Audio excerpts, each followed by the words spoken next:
बिस्मिल्लाहिर्रहमानिर्रहीम, अस्सलाम वालेकुम। मैं हूं गुलफाम चौधरी। आप देख रहे हैं मेरा फेसबुक पेज और यूट्यूब चैनल। पाकिस्तान की इस बदलती सियासी सूरत हाल जिसने पूरी कौम को एक तजस्सुस में डाल रखा है और पूरी कौम ये सोच रही है कि आने वाले दिन पाकिस्तान की सियासत में किस तरह के होंगे और आने वाले दिनों में इमरान खान साहब के हवाले से क्या खबरें हैं, इस पर अहम तरीन तजिया दिया है डॉक्टर शहबाज गिल साहब ने। आइए पहले उनको सुनते हैं, फिर उस पर बात करते हैं। जो मुज़ाकरात चल रहे हैं और जो ओवरऑल सियासी माहौल है उसमें चौधरी निज़ामुद्दीन साहब की इंटेंशंस क्या हैं, क्या वो वाकई मुज़ाकरात चाहते हैं, उसके नतीजे में क्या वाकई जुडिशल कमीशन चाहते हैं, नया इलेक्शन चाहते हैं, या वो मुज़ाकरात के नाम पर सिर्फ वक्त ज़ाया करना चाहते हैं और इसी सिस्टम को प्रोलॉन्ग करना चाहते हैं, उनका असल हिडन प्लान कुछ और है।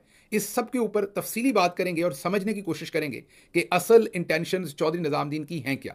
लेकिन इस खबर की तरफ आने से पहले मैं आपके सामने एक और बड़ी खबर रखना चाहता हूं, जो एक बहुत ही एम्बैरेसिंग खबर है, एक पाकिस्तानी होने के नाते आपके लिए भी मेरे लिए भी।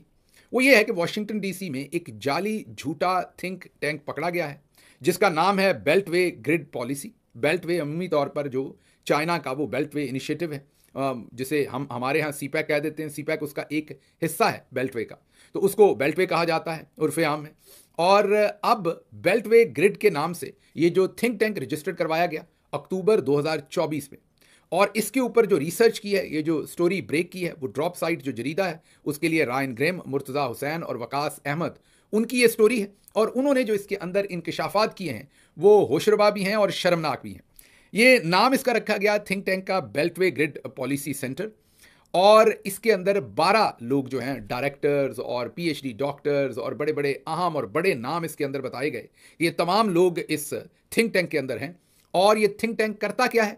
ये थिंक टैंक अपना तज्जिया देता है अंग्रेजी में, अंग्रेजी ज़ुबान के अंदर डिफरेंट आर्टिकल्स लिखता है, रिपोर्ट्स लिखता है, एनालिसिस देता है और फिर उनको भेजता है दुनिया के बड़े बड़े जरीदे, अखबारात, New York Times, Washington Post, Yahoo और बहुत सारे जरीदों को, ताकि पाकिस्तान के बारे में उनको फ्री में एक बना बनाया एनालिसिस मिल जाए। और अक्सर जो जरीदे होते हैं उनको ऐसी अगर बनी बनाई रिसर्च मिल जाए तो वो कहीं ना कहीं फिर वो इस्तेमाल हो ही जाती है। ये ऐसे ही है जैसे आप एक जाली झूठा स्क्रीनशॉट बनाकर लोग सोशल मीडिया के ऊपर वायरल कर देते हैं। बहुत सारे लोग ये ईमानदारी से समझते हैं कि ये सही होगा और वो उसको आगे फैलाते रहते हैं, और उससे जिसने झूठा स्क्रीनशॉट बनाया होता है उसका जो भी उसके पीछे ऑब्जेक्टिव होता है वो पूरा होता है। तो इस काम के लिए ये थिंक टैंक बनाया गया। लेकिन जाहिर है पहले तो इसका नहीं पता था, ये तो अब ड्रॉप साइट ने बताया।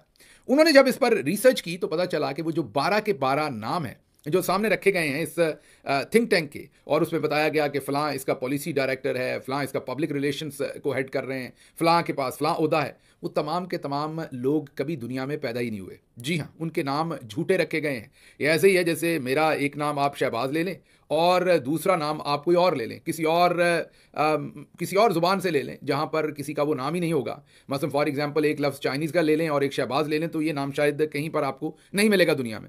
इस तरह से नाम बनाए गए, एक लफ्ज़ कहीं से लिया गया, एक कहीं से लिया गया, एआई जनरेटेड तमाम का तमाम, आर्टिफिशियल इंटेलिजेंस जनरेटेड तमाम के तमाम नाम और तमाम का तमाम कंटेंट बनाया गया और झूठी रिपोर्ट्स बनाकर डिफरेंट जरीदों को भेजी गई पाकिस्तान के बारे में ताकि वो छापें और एक माहौल बन सके। अच्छा, वो जो रिपोर्ट्स हैं वो तमाम की तमाम तहरीक इंसाफ मुखालिफ हैं और ये पकड़े गए क्योंकि इन्होंने एक रिपोर्ट के अंदर कोई शायद 3000 अरब रुपए का नुकसान कह दिया कि जो पाकिस्तान तहरीक इंसाफ ने ये धरना दिया इसके ऊपर 3000 अरब रुपए का पाकिस्तान को नुकसान हो गया। तो जो ड्रॉप साइट है उनको लगा कि ये थोड़ी एग्जैजुरेशन है, ये ज़्यादा से ज़्यादा एक हफ्ते का इम्पैक्ट होगा उसका, उस धरने का, और वो भी 2-3 शहरों में।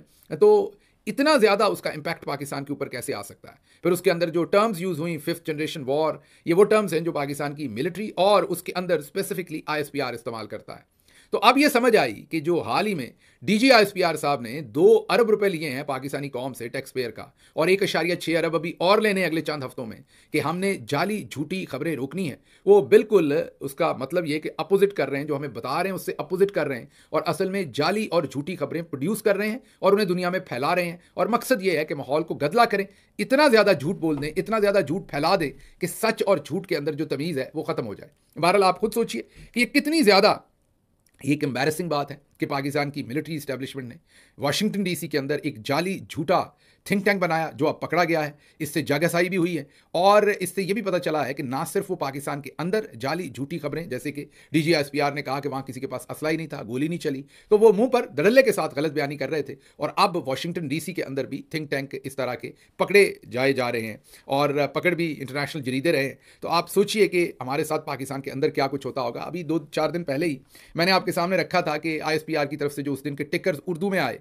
जो हिंदुस्तानी फौज के अंदर कितने लोग अपनी जिंदगियां खुद ले रहे हैं, अपनी जिंदगियों को खुद खत्म कर रहे हैं, उनके बारे में जो पूरी के पूरे टिकर्स थे और उसके ऊपर एक बयानिया था, वो मैंने आपको उस दिन भी क्वेश्चन किया था कि पाकिस्तानियों को ये बातें बताने की क्या ज़रूरत है, क्या वो किसी तरह से आपने मजीद उन्हें विन करना है अगेंस्ट इंडियन आर्मी और अगेंस्ट इंडियाज़ पॉलिसीज़। वो तो पाकिस्तानी है, वो आप ही के साथ खड़े हैं, उस पर हम सब आपके साथ खड़े हैं अगर वहाँ पर कोई मसला होगा। लेकिन आप गौर कीजिए कि हर वक्त हमारे दिमाग को धुंधला रखना है और हमें कुछ ना कुछ ऐसा मंजन बेचना है ताकि जो घर के अंदर हो रहा है, जो असल हमारे साथ ज्यादती हो रही है, वो हमारी आंखों से ओझल रहे और हमें कोई ना कोई नया मंजन जो है वो हमारे सामने बेचते रहना और वो चलाते रहना।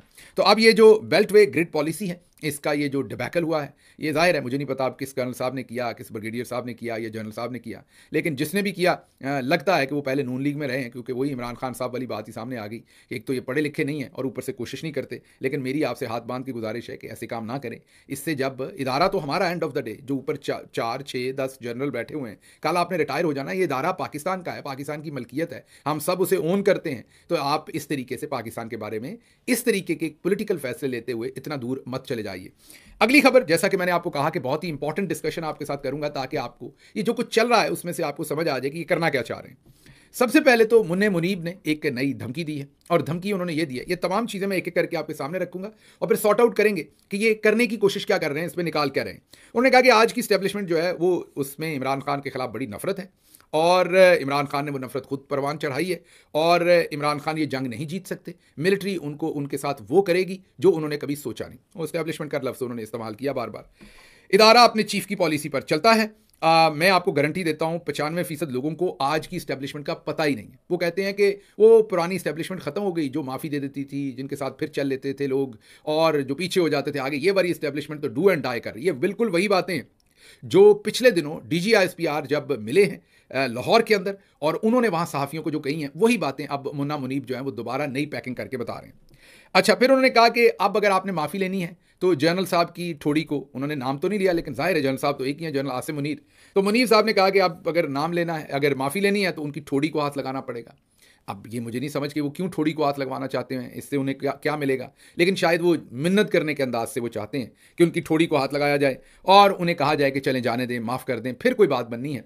ये मुन्ना मुनीब फारूक साहब ने इस्टेब्लिशमेंट की तरफ से नया पैगाम, नया बयानिया जो है वो आपके सामने रखा है। अब इसके अपोजिट जो है, हमारे 2 अरब लेने वाले DGISPR साहब जो हैं, जिन्होंने हाल ही में 2 अरब रुपए लिए हैं और 1.6 अरब मजीद लेने हैं और लिए हैं फेक न्यूज़ ख़त्म करने के लिए, यहाँ भी वो एक फेक न्यूज़ फैला रहे हैं, क्योंकि या तो मुन्ने मुनीब फारूक को उनके जो डिपार्टमेंट से लोग बता रहे हैं वो झूठ है, या जो उन्होंने कहा वो गलत बयानी थी, क्योंकि उन्होंने टेलीविजन पर आकर कहा कि हमारे लिए कोई खास और कोई आम नहीं है, हमारे लिए तमाम पार्टीज बराबर हैं। लेकिन यहाँ मुन्ना मुनीब कह रहे हैं कि इमरान खान से शदीद नफरत है। तो अब दोनों में से एक गलत बयानी कर रहा है, कौन कर रहा है आपस में फैसला कर लीजिए। एक आपका, क्योंकि आप खुद तो ट्वीट नहीं करते, खुद तो आप पब्लिक इंगेजमेंट नहीं करते, सिर्फ सहाफ़ियों से बैकग्राउंड में मिलते हैं। मुन्ना मुनीब आपके बिहाफ पर आजकल इंगेजमेंट कर रहे हैं। तो अब आप बताइए कि आपकी ये जो जाहिर और बातन, इसमें सच क्या है, कौन सी हकीकी खबर है और कौन सी फेक न्यूज़ है, ये आपने खुद बतानी है, क्योंकि अब तो आप टैक्स पेयर का पैसा ताज़ा लिया आपने फेक। जी बिल्कुल, जिस तरह से आपने सुना, डॉक्टर शहबाज गिल साहब ने इस पर डिटेल से बताया कि इस वक्त पाकिस्तान तहरीक इंसाफ के हवाले से क्या अपडेट्स हैं, इमरान खान साहब के केसेस के हवाले से क्या अपडेट्स हैं और पाकिस्तान की सियासी सूरत हाल में सियासी जमातों का क्या किरदार है, कौन कहाँ पर खड़ा है। और ये सुनने के बाद यकीनी तौर पर जो पाकिस्तान का सियासी सिनेरियो है वो वाज़ेह हो जाता है और लगता यह है कि आने वाले दिन पाकिस्तान की सियासत में बड़े अहम तरीन साबित होने जा रहे हैं और आने वाले दिनों में बहुत बड़ी तब्दीलियाँ मुतवक्के हैं। अल्लाह पाक वतन अजीज़ का हामी और नासिर हो। पाकिस्तान जिंदाबाद।